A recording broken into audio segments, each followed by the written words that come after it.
Hey there, guys. We've got news for Global on May 9th, and this week joining me to discuss the little bitty tiny bit of news is DarkFlare once again. So you can go ahead and say hello. Hey guys, thank you for having me, Sinzar. It's been a while since I've been a guest on your news, so I thought I'd ask to be a guest.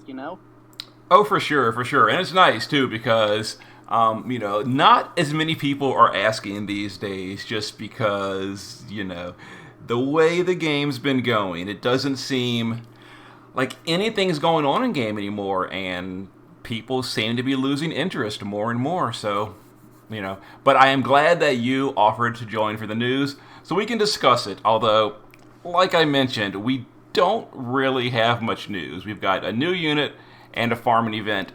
The end. That is literally it. But let's get into it. So, Yeah, Slayer of God Fae, tell me about this unit, Darkflare. pretty much he's a dark damage dealer with fists, 50% fist in peril, and he hits things really hard, just like all older NV pluses. But with global gear and all that, he's gonna be one of the best until we get if we get Cloud and Clive and whatnot from the JP servers. Now, those are still, I guess not that much far away anymore, huh? Like what, 6 weeks approximately, maybe less, depending on schedule changes and all. But Mm-hmm. yeah, they're getting up here, getting close, getting close. But yeah, like you mentioned, Faye is going to be at the current time one of the hardest hitting damage dealers. Now, that being said, it comes with a huge little disclaimer and asterisk. He gears pretty terribly, and especially if you're using half of his materia slots for like equip helm and equip armor, which you kind of have to do if you want those big numbers. That leaves him very, very little room for killers. So, depending on the race, he will either do decent or not so good. Yeah, because Faye has like 200% killers for like a few different races, but for the other ones, yeah, he's gonna be really hard to gear for, guys. And especially if you're going for like the ultimate build, his other two materia slots would be used up with Graph and ID's TMRs because those give an extra 500 flat apiece to Faye.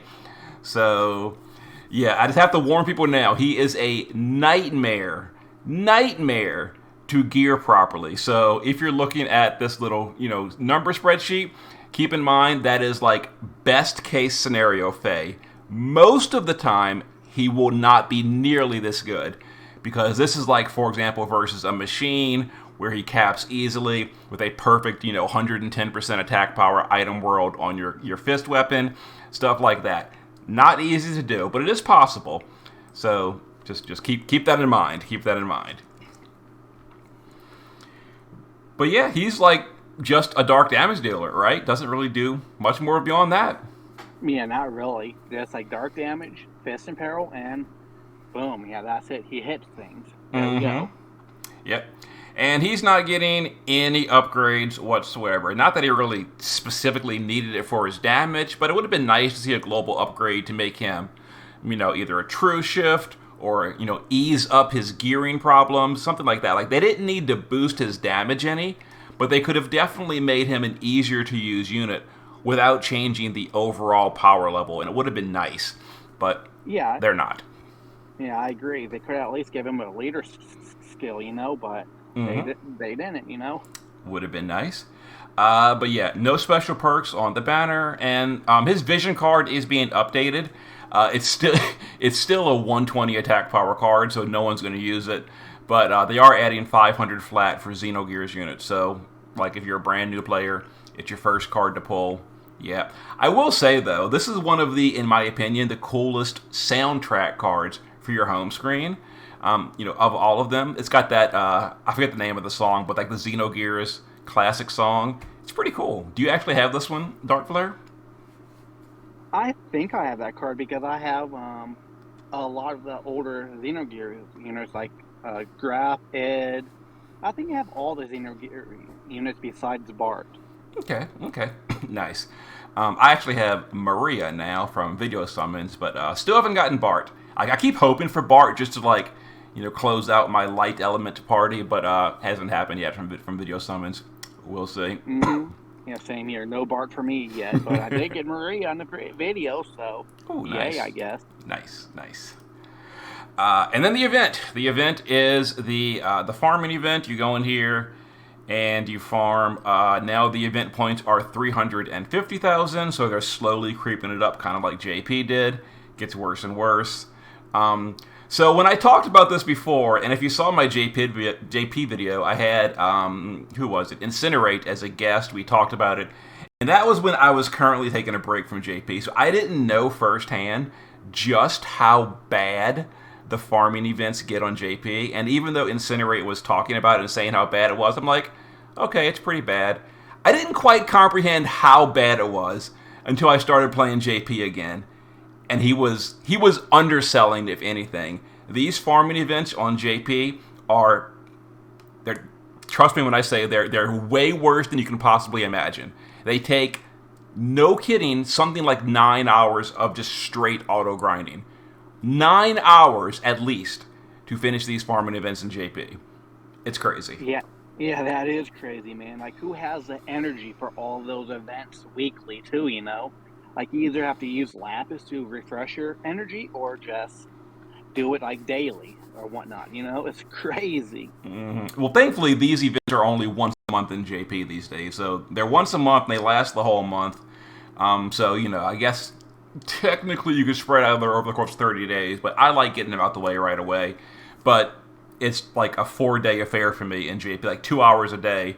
I'll sit down and I'll just turn on YouTube, and then in the background, every like 5 minutes, I'll tab back and reset it to 10 more runs, go back to watching YouTube, and then like 2 hours a day over 4 days to get these done. They're bad. They're real bad. Yeah, tell me about it. I usually like getting it out of the way too, since I want to focus on other games and whatnot as well. But yeah, it's crazy. It's more tedious though. Mm-hmm. But unfortunately, unless I'm overlooking it, unless they're not announcing it, it looks like we're not getting the free Xenogears pulls like, JP gave. Like I said, JP gave quite at least 2, maybe more. I think it was 2, possibly 3, but at least 2 guaranteed Neos from Xenogears. I guess Global is skipping that because no mention of that. And no mention of anything else. We're missing Graph's Awakening, Neovision's Plus Awakening. We're missing the Crown stages. We're missing the boss battles. We're missing the gear stages.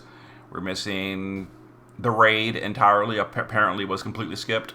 So yeah, they just cut everything except for probably the worst part of the event is the farming dungeon. But we're getting that, I guess. Yeah, at least it has, 2,000, 3,000 Lapis, I guess. It's something, I guess, and something to do for the week. Unless if you want to be leisure and whatnot. Mm-hmm. But hey, isn't something to do, I guess. Man. Unless they replaced it all with replica Lapis. Now, I have no idea if they did or didn't. They probably didn't, but oh boy, it'd be funny if they did. Lapis replica in the event and whatnot, so maybe. Mm-hmm. And that's really it. That's all the news for the week. Like, I wish we could go on and do more. And like, you've seen me posting more JP videos recently, just because I like playing Brave Exvius, but there is literally nothing in Global anymore. When is the last time we've had something DarkFlare in Global, like a new real piece of content? Like, I guess it was Clash of Wills. Was it 3-4 weeks ago at this point? Yeah, that was the last thing, because last week we didn't have anything, and this week we didn't really have anything. So yeah, it was just Clash of Wills with the new units. Mm-hmm. And we know, of course, next week has nothing as well, because we know from the monthly bulletin, nothing next week. And then Vision World with the week after that. So yeah, we're going to be going like 5 weeks in a row with basically nothing. Or 4 weeks in a row. Maybe 4 or 5. Other than this farming dungeon, which I barely count that as content. But technically, I guess it's something. Yeah, just what, an hour, 2 hours? If you have the energy, then done. But at least there's a bonus at the end after clearing the five areas and whatnot. There's like an extra bonus to it, I guess. Oh, like a daily bonus drop daily like they used to do. I'm not sure. It just said something about a bonus after clearing the first five main stages and all that, you know? Hmm, that'd be pretty cool. That'd be pretty cool. But yeah, I guess that's it for the new news for the week. So I will also mention, just so it was asked that I mentioned this as well. Oh God, who specifically was it? I forget exactly who it was that investigated this, but we've got it's right here. Fava Mama, there you go. On Reddit and then in Discord as well. I think he has a different username in Discord, but he figured out the way that Clash morale scaling limit burst modifiers work. So instead of me sitting here boring everyone with really technical details, I'll just do like exactly like he's doing, like a public service announcement. That if you really want to see the full details, you can go to Reddit and look for this post. Morale scaling buffs might work different than you think. So the TLDR of this, the very short version, is that morale modifier buffs will snapshot your current morale. So, for example, if like on turn 2, you cast Celeste's modifier buff, which scales on morale, and then you burst on turn 4, when your morale is at 200, it's still going to be using your turn 2 value, because it apparently snapshots at the time it was cast, which you can debate whether that's a bug, whether it's intended. In any case, that's how it's currently working. So just keep that in mind. If you want the full details, you can go to Reddit and read all that. I'm not going to go into every single detail about that in this video. But there you go. So I guess that's it. Anything else really to cover, DarkFlare, before we head out? Not really, it's just pretty much a dead week, just grind your butt off and boom, you're done, Go play other game. Go touch grass, like a wise man once said. And you know who I'm talking about. So, what is your opinion on Faye? Should people pull for him? Just what are your thoughts on him? Should they pull? Well, if you like the Xenogears game, yeah, go ahead and pull if you have the Lapis, but I would not use money to buy him, But if you like the game, go ahead, But if not, then save. Yeah. Pretty much for me, he's definitely kind of a skip. Like I've said it before, I'll say it again. I'm holding out for Fire. We know Fire is just getting better and better and better and better every single week in JP. They had, the whole Fire first wave. Then Cloud came out, made it way better. Then Clive came out, made it way better. Now we've got Scarlet Rain came out, made it way better. Like, again, like Fire is just, the future. At the current time, it could always change. Yeah, definitely, definitely save, Now, though, I kind of wish we got Emeralda on this banner, too. Because I was hoping she would have got, like, a nice leader buff for Dark, next week, Yeah, so that right there is just, once again, absolute silliness on the part of the global team. So there's two scenarios here. Either Emeralda is delayed, because in JP they came together. So either she's delayed, she'll come either next week, the week after, 6 months from now, who knows, or she's skipped entirely. In any case, she's not here right now. So the problem with that is Faye without Emeralda is a whole lot weaker, because that's like the primary leader for that Dark Party, And why would they do this? Like, this just hurts their profit, right? Because Faye, because Faye is losing value by losing a important member of his party. And even if she literally comes next week, the hype for Faye is then going to be mostly bypassed by then because it's too late. People care about him on day one. I guarantee you that with their like numbers or whatever, all their banners have the highest pull rates on day one. I guarantee it on day one. Oh yeah. So why would they do that? Why would they either delay or skip Emeralda, who is a big part of making Faye desirable? So probably because we have Bart, because he got buffed and he's good for Xenogears unit. Who knows? Because Bart does what, 1100, I believe. He does for Xenogears. The issue is he's Xenogears and light. So at that point you're doing a mixed element party, which is never a good idea when you're talking about the highest of the high end. Oh yeah, definitely. Mm-hmm. Like I guess we're gonna have to wait for Jack for our Dark later. If we get 10. But I digress. Mm-hmm. And exactly. That's the problem too, because Global is being so sporadic. In are they going to release? Are they not going to release? Are they going to release on time? It just hurts the viability of Faye because, for example, let's say someone who is not a whale, but they do want to try hard in the Dark Visions that at some point hopefully will come back. Are they going to risk pulling for Faye if maybe Emeralda is missing, maybe Jecht never comes, and this Dark Party never happens? Why would they ever pull for Faye with that kind of uncertainty hanging over their head? It's a terrible idea. Exactly, because we have a few good Dark units coming, Faye, I forget her name, but she's an evil lady from Season 4. Man. Snavlinka. Yeah, her. She's coming soon. You see, you say that she's coming soon, but people said the exact same thing about Emeralda a week ago. Oh, she's coming soon. Well, where is she? Well, she might be with Vision World on She might be. So very possible. Hopefully, Mm-hmm. It very, very, very well could be. But that's just my point here.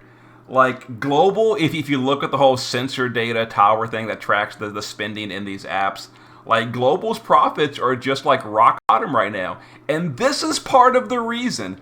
This economics 101 third grader logic is you don't do this kind of stuff and scare your customers. You do not put uncertainty in people that are giving you money. You want them to feel comfortable and secure to keep investing. But when you shake it up like this and completely be random and goofy and split banners, skip units people were hoping for, it makes them stop spending. And look at the past few months of Global's profit tracking. It's down a huge amount. Oh yeah, it went down a drain. It's mm-hmm. With no content, then people don't want to spend money. If they at least try to give us content once in a blue moon, maybe people would be happier. But mm-hmm. I don't know what. Yeah, I do not know what they are thinking, but maybe they're saving us for anniversary. Maybe anniversary will be super good. It's possible. But this is not jumping on you, because people do say that a lot. People keep saying, "Oh, maybe all their focus is on anniversary." And again, I think that is so much the wrong direction for the game to be going, because even if it all of a sudden becomes the biggest blowout anniversary of all 7 years, nothing will top the amazing anniversary. But if 80% of your community is gone by the time we get there, that's not going to bring anyone back. I mean, okay, it'll bring some people back, but a lot of them are just going to be, at that point, it's too late. Once they're gone, they're just gone, period. So, they should not be killing off everything in order to prepare for, one big anniversary week. That just seems very poorly mismanaged, if that is what's really going on, in my opinion. Yeah, I hope not, I love playing Exvius, I just want content, and I know everybody else wants content too. Mm-hmm. Yep.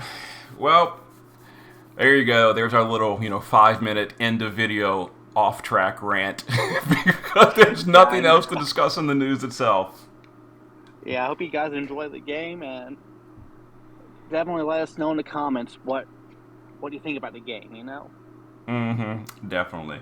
All right. Thanks again for joining me. And I mean, I want to say I'll see you Thursday for something, but honestly, I probably won't. Maybe I'll see you next weekend for something in JP or some indie game that I'm currently playing. Who knows? Yeah. Thank you for having me, and thank you for ranting. You know, I always enjoy your rants. You know. All right. See you in a bit.